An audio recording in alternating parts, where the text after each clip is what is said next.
عسلامة. اليوم عملت بات فخسيت هبل. أولا طريف فارينة، حطيتها فكلي العجانة وزدت عليها شتربك وخميرة، وبعديكا عملت شوية ذيك سكر وملح مع بعضهم، وبعديكا بخاس كاستاي متاع زيت وكاس ماء دافي هكا، وخلطتها مش حتى تخليط معناها بالكدا، وزيدها سكرتها ومشيت حاطتها في الشمس. سختو الوحدة ذيك اللي تسكر بالكدا تخمر مليح.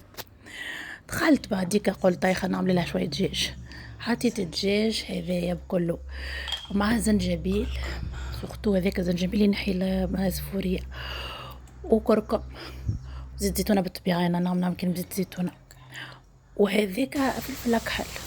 هيا وزدتو شوية في الآخر تريف نعناع شايح، وجبتك البات قسمت على زوز، زدتها شوية فرينة، وعبيت البات بهريسة ودجاج وبصل وموتزاريلا ما شاء الله. وهيك اللقشة الثانية متاع البات عملتها فرشتها وغطيت بها الأولى بعد ما عبيتها.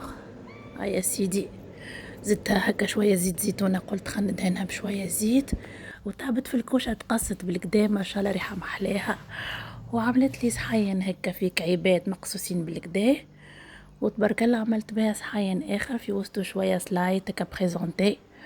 اون فيت قعدت لي تريف بات يا اخي، عملت بها كل في الطاجين، مقلوب في الطاجين ما شاء الله جاي هبل والحمد لله.